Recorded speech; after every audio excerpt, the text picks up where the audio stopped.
Have you ever been in the middle of a sentence and suddenly someone cuts you off? They start talking over you, finish your thoughts, or switch the topic entirely. It happens more often than we think. And while it might seem like just poor manners, there's a lot more going on beneath the surface. So let us break down why some people constantly interrupt others, and what this behavior reveals about their psychology. Not everyone who interrupts is mean. The reasons behind it often relate to their mindset and emotional habits. For example, have you ever noticed when someone seems eager to talk over you? They might do it so often that you're left feeling unheard. In psychology, it's a signal of something deeper, like a need for attention, anxiety, or insecurity, poor impulse control, or even a dominance game. Now, let's imagine a scenario where you're in a heated debate. Things can get intense, and some people might resort to interrupting to assert their dominance. They might use it as a way to gain control in a situation where they feel threatened. One of the most common reasons is that they're not just rude, they're revealing. Interrupting is usually seen as disrespectful, but in psychology, it's a signal of something deeper, like a need for attention, high anxiety or insecurity, poor impulse control, a desire to dominate, or lack of self-awareness. So let's imagine you're having a casual conversation with a friend. They keep cutting you off and finishing your sentences. You might realize that they're not truly listening to you. They're just waiting for their turn to speak.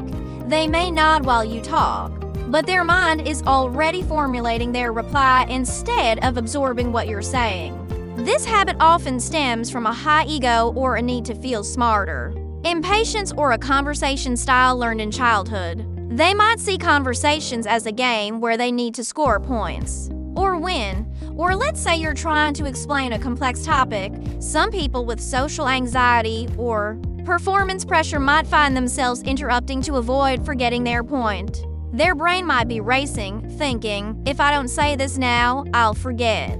They'll move on too fast. I have to squeeze it in, so they blurt it out quickly, hoping to release the tension. In some cases, interrupting can be a fear-based reaction. People who feel insecure might fear that if they don't speak up, they'll be ignored or that their thoughts aren't valued. So they jump in, afraid of fading into the background. It's like they're shouting, "Hey, I'm here. Let me say something before I'm invisible again." But it's not always about them. In some cultures or households, interrupting is normal. In some Mediterranean or Latin cultures, lively debate and interrupting show engagement and passion, while in others, silence is respected and interrupting is rude. What you learn growing up shapes how you speak as an adult. So, what feels normal to them might feel aggressive to you. And remember, some people just get excited. They're genuinely enthusiastic about the topic and want to share their thoughts. They might not mean to drown out others' voices, but it's important to be aware of how our excitement affects those around us. So, what if you're the one who's often interrupted? It can be frustrating and disheartening. But try these tips. I'd love to finish my thought, then I want to hear yours. Can I finish this point? First, these small requests can make a big difference. And if it's happening a lot, don't be afraid to ask for help. Remember, interrupting isn't just about talking over someone, it's about connecting, being heard and sharing. When we interrupt too much, we break that connection. But when we listen and speak in turn, we build understanding and trust. So the next time you're in a conversation, take a breath. Pause and respect the rhythm of the conversation. You might be surprised at how much more you can connect with others when you do. And if this resonates with you, share it with others. And don't forget to hit the like button for more insights from us.